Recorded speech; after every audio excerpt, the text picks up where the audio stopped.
Pues Violeta, tenemos ya nuestro primer invitadazo, mi querida Violeta.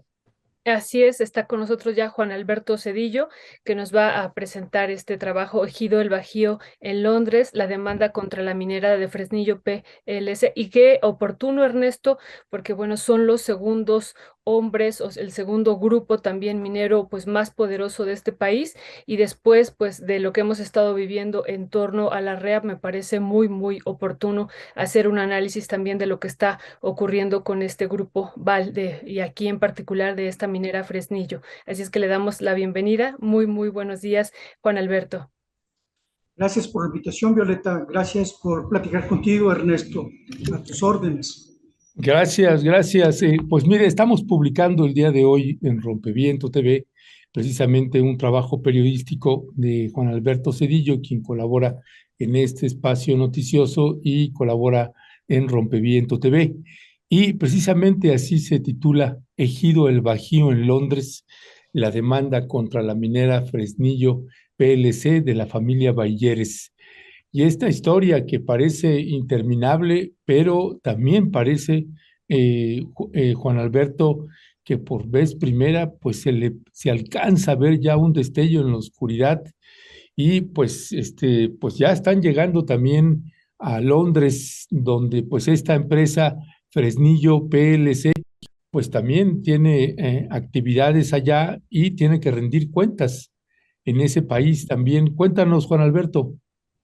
Pues mira, como introducción para la audiencia, había que recordar que el ejido Bajío, el caso del ejido El Bajío es un muy paradigmático para la situación de la minería, de los abusos de las mineras y de un asunto que se vuelve fundamental para el país y para resolver todos los conflictos entre mineras y comunidades. Recordemos que el ejido El Bajío es el segundo más grande del país, en una zona semidesértica de Caborca, creo que ocupa 22.000 hectáreas, y durante mucho tiempo estuvo prácticamente abandonado porque es zona desértica. La minera Permun Herradura, que es propiedad del grupo Fresnillo, utilizando trampas y argucias supuestamente legales, se apropió de terrenos y durante muchos años estuvo explotando ilegalmente la tierra del ejido del Bajío. Sacaron toneladas de oro y una buena cantidad de recursos que tendrían que regresar a los ejidatarios. El asunto es que cuando los ejidatarios del Bajío se dan cuenta que la minera está utilizando sus tierras para extraer oro, meten una demanda ante el Tribunal Agrario, el Tribunal Agrario 28 de Hermosillo, y ganan la sentencia. Son 67 sentencias que obligan a la minera a restituir la tierra dañada y el oro saqueado. Durante más de 4 años esta sentencia no se ha ejecutado. Las influencias del Grupo Fresnillo, propiedad de Alberto Balleres, pesaron mucho para que la sentencia no se ejecutara. Hasta recientemente se comenzaron a hacer los peritajes para saber el nivel de daño que hizo Permon Herradura en esa zona. Pero la sentencia sigue sin avanzar. Así es que los ejidatarios decidieron salir del país, irse a Inglaterra y empezar a denunciar a Fresnillo, que se apropió ilegalmente de las tierras y no quiere cumplir la sentencia. En Londres es muy relevante porque Fresnillo se rige por las leyes de Londres, de Inglaterra. Recordemos que Gran Bretaña es la cuna del colonialismo. Durante muchos años ellos explotaron Sudáfrica de manera brutal, así como la India. Eso provocó que las leyes de Inglaterra, porque una cosa era lo que hacían fuera de Inglaterra y en Inglaterra se comportaban de otra manera. Las leyes de Inglaterra se cambiaron para que las empresas, sus empresas, sean sancionadas independientemente de que cometan ilícitos en otra nación. Entonces la gira del Bajío de los ejidatarios. ¿Se congeló? Se congeló. Bueno, no sé ahí, Cristian, si sea bueno sacar a Juan Alberto y volverlo a meter. Y si vemos que se vuelve a trabar, pues le decimos que solo sea a través del audio, si te parece bien. Pero bueno, mientras nada más aprovechamos a esta interrupción, Violeta, porque esta parte que está contextualizando Juan Alberto, pues es muy importante en lo que toca rendición de cuentas contra estas mineras y que ojalá en otros países, pues imagínate que en Canadá hicieran lo mismo también, ¿no?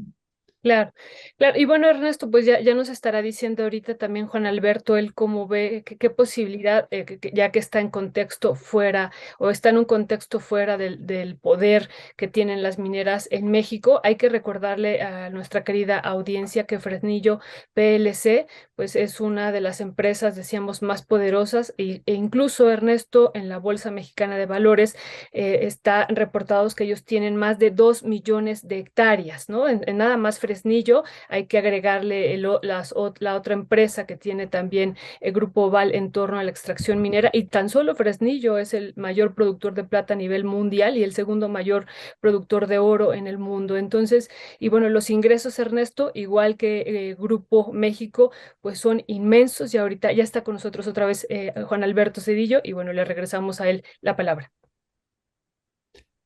Nada más recuérdame, por favor, en qué parte se cortó. Sí, estabas contextualizando, Juan Alberto, que nos parecía muy pertinente, pues las leyes Ok, en Inglaterra para poder controlar y regular a las mineras, no solamente dentro de su región, sino fuera de la misma. sí, porque el colonialismo provocó eso, que en Inglaterra no se conocía todas las barbaridades que cometieron en Sudáfrica, lo que cometieron en la India, y las leyes cambiaron para que sus empresas se regularan y operaran en cualquier país bajo las normas que tienen que cumplir en Gran Bretaña.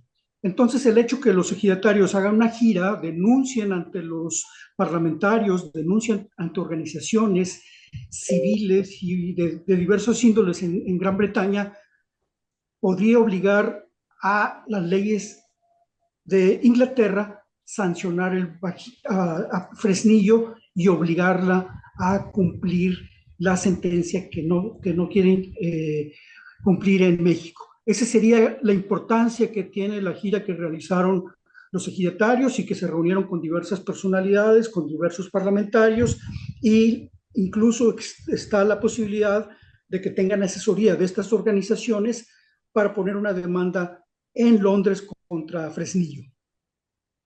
Muchas gracias, Juan Alberto. Juan Alberto, tú que tuviste contacto y con ellos y pudiste pues tener ahí una entrevista, ¿cuál es el escenario que están viendo? Finalmente se están enfrentando contra un poder inmenso, inmenso, pues esto de que coticen en la bolsa de Londres no es menor, o sea, el poder financiero.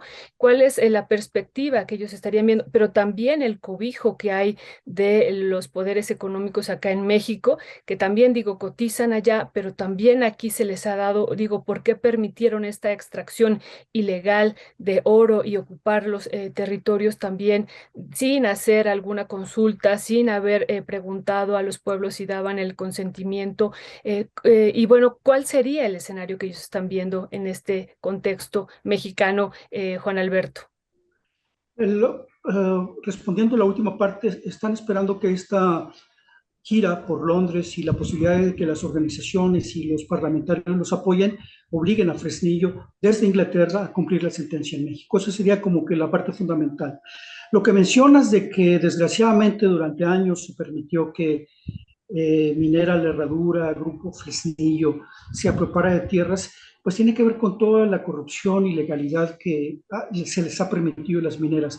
En particular, Alberto Valleres, como sabes, es uno de los hombres más poderosos de México, tenía mucha influencia.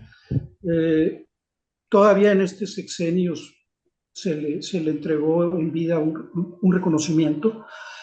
El asunto es que ellos desde tiempo atrás utilizaron estas influencias políticas para burlar las leyes agrarias, las sentencias. Hasta recientemente siguen tratando de impactar que estas normas no se apliquen. Incluso ahora cuenta con un aliado. Fresnillo cuenta con un aliado en la 4T, que es el senador José Narro. Él ha estado gestionando que los ejidatarios le permitan regresar a la minera para que explote el oro. Y están haciendo todo lo que sea necesario para que la sentencia no se ejecute. Te repito, recientemente se empezaron a hacer los peritajes, los ejidatarios, para que se cumpla la sentencia. Los ejidatarios mandaron a hacer los suyos, la empresa manda a hacer los propios, y la idea es evaluar cuál fue el daño, cuánto oro se sacó. La sentencia obliga básicamente a restituir las tierras a su estado normal. Es decir, los inmensos tajos, que son montañas de piedras que se sacaron y de hoyos que quedaron en el suelo, tendrían que ser restituidos y regresar el oro, cosa que no es posible. Entonces la sentencia obliga a que se hagan estos peritajes y se termine haciendo una evaluación de cuál fue el daño, y eso es lo que tendría que pagar la minera Fresnillo. Estamos hablando de que por el oro saqueado durante alrededor de 7, 10 años, tendrían que pagar $300 millones, que es una buena cantidad de dinero, por lo cual han utilizado todas las influencias, el gobierno de Sonora, grupos políticos, presiones, para que no se cumpla esa sentencia, aprovechando todo el poder económico y político que tiene Fresnillo. Pues sí, es un caso emblemático y que habrá que ver si pues hay un cumplimiento y cómo. Creo que también falta que se vea cómo aprietan también las pinzas aquí desde el gobierno mexicano y que no sea solo desde Londres, porque sí, es una empresa minera que, para que usted tenga una idea, solo en el primer semestre del año pasado, es una empresa, esta minera Fresnillo generó un ingreso de más de $1,200 millones. No es una cifra menor, como usted lo puede imaginar. Así que, pues vamos a ver, Juan Alberto, cuál es el siguiente paso aquí, cuál es el tiempo de espera que tendrían que tener elegido el Bajío, en este caso, después de la visita que hicieron. Básicamente es cómo avancen los peritajes. Todo eso se está retrasando. Obviamente la herradura estaría metiendo amparos, y ese es el problema, que la sentencia tiene más de 7 años que no se ejecutaba. Es decir, ya se había sacado la resolución por el magistrado y no se ejecutaba. Recientemente se empezó a ejecutar. Ahora todo este proceso también puede ser demorado, puede ser manejado políticamente para que no avance, y esa es la pelea que han dado los ejidatarios.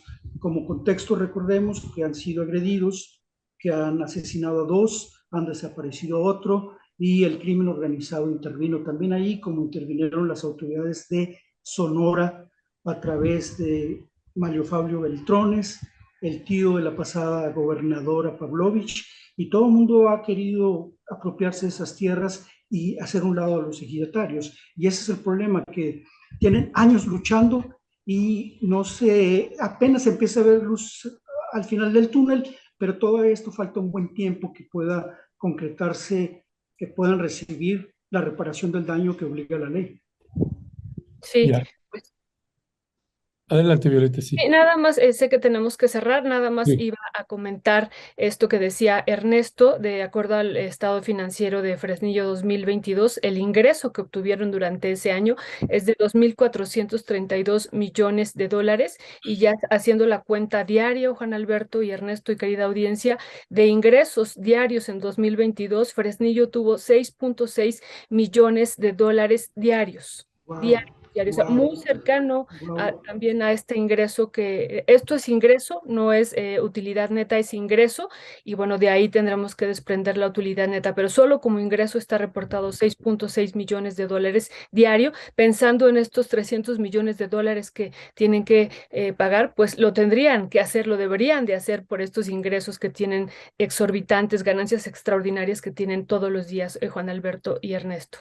Sí, y fíjate que no solamente eso, ¿no? Porque esto que señala Violeta del dato, ¿no? Yo tenía el dato del primer semestre, que eran 1,200 y tantos millones de dólares del primer semestre del año pasado. Violeta le coloca el dato anual, y eso contemplando que, debido a esta restricción, como fue penalizado y ya se le impidió a esta minera pues seguir extrayendo el oro de esta parte del ejido El Bajío y otras zonas también, porque no es el único caso.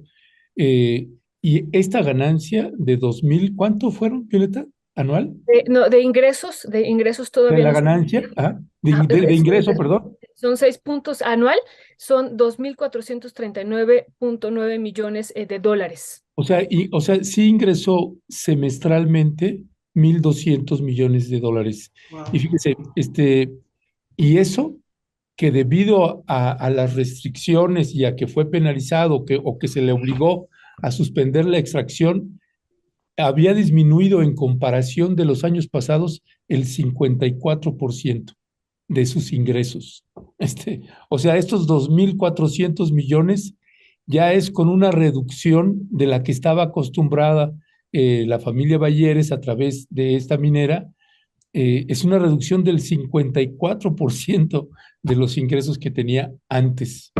Así que bueno, pues el dato es relevante y como bien señalas, Violeta, pues a propósito de todo el tema que hemos estado abordando sobre el Grupo México, pues viene muy bien, nos viene a cuento este trabajo periodístico de Juan Alberto Cedillo, que le estamos pegando también la liga para que usted pueda leerlo directamente en Rompeviento TV. Juan Alberto, muchísimas gracias, te mandamos un fuerte abrazo. Abrazo para los dos, saludos a la audiencia y gracias por la invitación a platicar. Lindo día, Juan Alberto. Muchas gracias. Igual, pásenla muy bien. Igual. Gracias.